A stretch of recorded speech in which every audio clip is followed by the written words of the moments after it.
ఘనమైన దేవునికి ముందుగా నా హృదయపూర్వక స్తోత్రాలు స్తుతులు తెలియచేస్తూ మా వీక్షకులందరికీ కూడా క్రీస్తు పేరట శుభములు వందనాలు తెలియచేస్తున్నాను.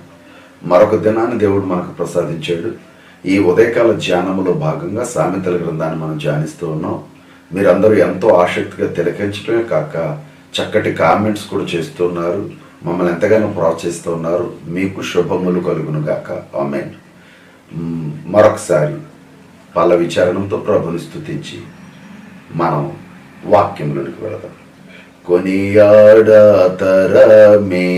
నిన్ను కోమల హృదయ, కొనియాడతరమే నిన్ను తనరారు దినాకరు బెనుతారాలను మించు, తనరారు దినాకరు బెనుతారాలను మించు ఘనతేజమున నొప్పు కాంతి మంతుడా నీవు కొనియాడతరమే నిన్ను కోమల హృదయ, కొనియాడతరమే నిన్ను సర్వలోకంబుల బర్వు దేవుడవయ్యు, సర్వలోకంబుల బర్వు దేవుడవయ్యు నుర్వి స్త్రీ గర్భనోద్భవించితి నీవు కొనియాడతరమే నిన్ను కోమల హృదయ, కొనియాడతరమే నిన్ను. మరొక ఉదయకాలపు ధ్యానములో భాగంగా సామెతల గ్రంథం 1వ అధ్యాయము 14వ వచనాన్ని మనం ధ్యానించబోతున్నాం. మనం గత పాఠాల్లో సవిస్తరంగా చూస్తూ ఉన్నాం. దేవుడిచ్చిన జ్ఞానాన్ని బట్టి కొన్ని సంగతులు మీ ముందుకు తెస్తూ ఉన్నాను. ఎంతో శ్రద్ధగా మీరు వీక్షిస్తూ ఉన్నారు. తగిన దీవెనలు పొందాలని కోరుకుంటూ ఉన్నాను. ఈవేళ 1:14లో ఈ విధంగా వ్రాయబడింది, నీవు మాతో పాలివాడవై ఉండము, మనకందరికీ సంచి ఒక్కటేయుడనని వారు నీతో చెప్పుదురు. అంటే ఈజీ మనీ కొరకు ప్రయాసపడేటటువంటి మనుషులు పాపులుగా అభివర్ణింపబడుతూ వాళ్ళతో సాంగత్యం చేసి దేవుని పిల్లలు ఈ దొంగ సొమ్మునకు వెంపర్లాడితే ఆ వెంపర్లాడినటువంటి పరిస్థితుల్లో వాళ్ళందరి మాటలు ఎట్లా ఉంటాయంటే, మనమందరం దీనిలో పార్ట్నర్స్గా ఉందాం, ఈ దొంగ వ్యాపారాల్లో పార్ట్నర్స్గా ఉందాం, ఈ దొంగ వ్యాపారాలు మనకు చాలా లాభాన్ని చేకూరుస్తాయి, ఈ దొంగ వ్యాపారాల్లో సంచి ఒక్కటే ఉంటుంది అని అంటే దాని అర్థం ఏంటంటే మనం అందరం కలిపి పార్ట్నర్లు అయితే ఇందులో పాళ్ళు ప్రతి ఒక్కరూ తీసుకోవచ్చు, పరస ఒక్కటే, మనందరికీ పరస ఒక్కటే, దానిలోంచి మనం అందరం భాగాలు విభజించి తీసుకోవచ్చు అనే కోణంలో ఇక్కడ దొంగ మనీ కొరకు లేదా దొంగ సొమ్ము కొరకు వెంపర్లాడేవారు మంచి వారిని ప్రోత్సహించి ఆ తప్పుడు మార్గానికి లాగుతారు అని సొలొమోను గారు తన పిల్లలకి లేదా పాఠకులకి ఇజ్రాయేలు ప్రజలకి తెలియచేయడానికి ఈ విధంగా వ్రాసి ఉన్నారు.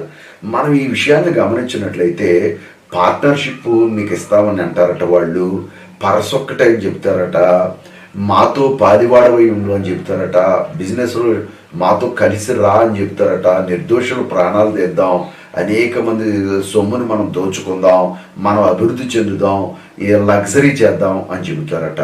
దాన్ని మనం కనుక వెంపర్లాడి దాని వెనకాల పెడితే మరి ఎంతటి తీవ్రమైన ప్రమాదాలు పొంచి ఉంటాయో చాలామందికి తెలియక మరి భక్తులు కొన్నిసార్లు ఆ చెడు మార్గాల్లోనికి ప్రవేశించడానికి ఇష్టపడుతూ ఉన్నారు.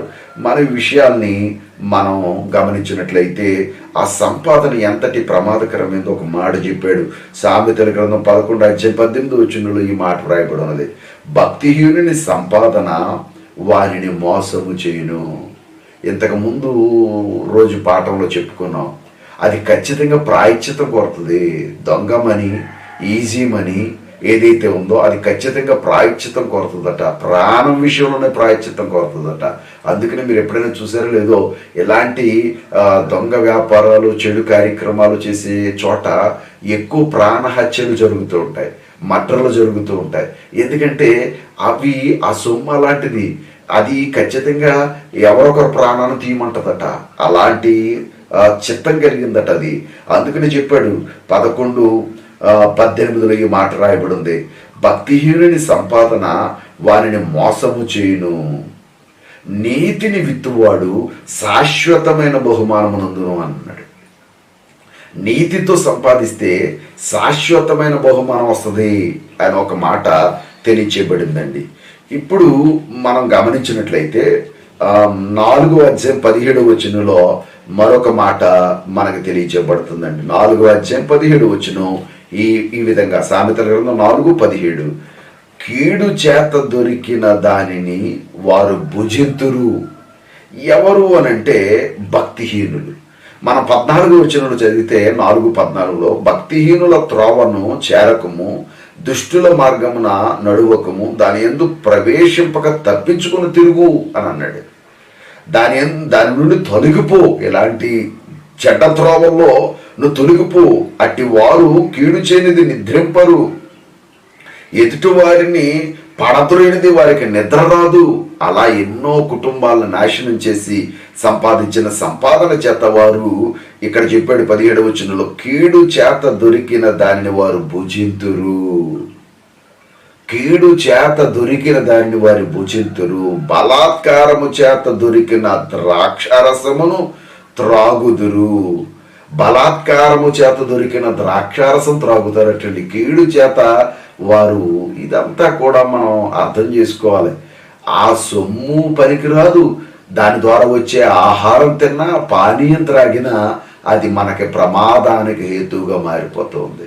ఎక్కువ మంది ఈ అక్రమ సంపాదన పరులు సంపాదిస్తారు, కానీ తినడానికి త్రాగటానికి వారి శరీరాలు సహకరించని స్థితిలోనికి వెళ్ళిపోతూ ఉంటారు. ఎందుకంటే రోగగ్రస్తులై వారి శరీరాలు తినడానికి వీలు లేకుండా, డాక్టర్లే తినొద్దని చెబుతారు అన్నమాట, తినడానికి వీలు లేకుండా, త్రాగడానికి వీలు లేకుండా ఈ ఈజీ మనీ ఎవరైతే తెచ్చుకున్నారో అవి కొంతకాలానికి విపరీత పరిస్థితులు తెచ్చి మన జీవితాల్ని ప్రమాదంలోకి నెట్టేటటువంటి అవకాశం ఉంటుందని గ్రంథం చెబుతుందండి.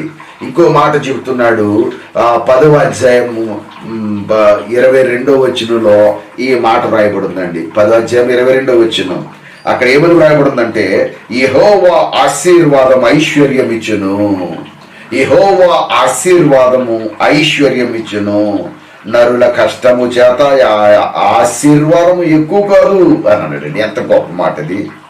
యెహోవా ఆశీర్వాదం మనకు ఐశ్వర్యాన్ని ఇవ్వాలి తప్ప ఈ దొంగ పనులు, దొంగ కార్యక్రమాలు, దొంగ సొమ్మును సంపాదించుకుని మనం అభివృద్ధి చెందుదాం, మేడలు కట్టుకుందాం, లగ్జరీ చేద్దామని అనుకుంటే ఆ లగ్జరీ నీకు ఖచ్చితంగా నీ ప్రాణానికి ప్రాయశ్చిత్తాన్ని అడుగుతుంది అన్న సంగతిని మరిచిపోవద్దని తెలియచేస్తూ ఈ నా మాటలు ముగిస్తున్నాను. సదాకాలము దేవుడు మిమ్మల్ని దీవించి ఆశీర్వదించును గాక.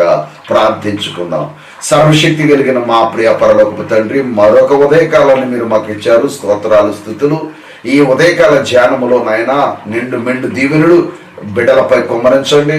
మీ బిడ్డలందరినీ కనికరించండి. ప్రపంచ దేశంలో ఉన్న మానవులందరినీ కనికరించండి నాయనా. ప్రయాణాల మీద వెళ్ళేవారు, ఇతరితర మంచి పనుల మీద వెళ్ళేవారు, వారి కుటుంబాల పనుల మీద వెళ్ళేవారు, ఉద్యోగాల పనుల మీద వెళ్ళేవారు నాయనా, ఎవరెవరైతే ఉన్నారో నాయన బిడ్డల జీవితాల పనుల మీద వెళ్ళేవారు, ఎవరైతే ప్రయాణాలకు సిద్ధంగా ఉన్నారో ఈ ఉదయకాలం వారి ప్రయాణాలని, వారి పనులను సఫలీకృతం చేయండి. మేలులతో నింపండి, నిండు మనసుతో దీవించండి నాయన. ఈ గృహంలోనికి, ఏ గృహంలోనికైతే ఈ వాక్యం వెళుతుందో ఆ గృహాలు వర్ధిల్లేలాగున నాయనా, నీతిమంతుల గుడారము వర్ధిల్లని మీరు సెలవిచ్చారు కాబట్టి ఈ వాక్యం ద్వారా మా బ్రతుకులను మార్చుకుని, మా తలంపులను మార్చుకుని, మా క్రియలను మార్చుకుని మరీకు శ్రేష్ఠ జీవితాలు మీ నుంచి పొందుకోవటానికి ప్రేరేపణ కలిగించి ముందుకు నడిపించమని, తెలియక తెలిసేసిన ప్రతి పాపానికి క్షమాపణ ఇచ్చి కాపాడి నిండు మనసుతో వర్ధిల్లింప చేయమని, ఇంకా అనేక దినాలు మేము చూడాలి, ఈ సామెతల గ్రంథం అంతా వినాలి, అనేక మంది ప్రేక్షకులు ఈ మాటలు వినడానికి, ఈ మాటలు తిలకించడానికి, గ్రహించటానికి మీరు ప్రేరేపించమని, అనేక గృహాల్లోనికి ఈ వీడియోస్ పంపించమని యేసు క్రీస్తు వారి పుణ్యనామమున బ్రతిమలాడి వేడుకుంటున్నాం మా ప్రియ పరలోకపు తండ్రి. ఆమేన్.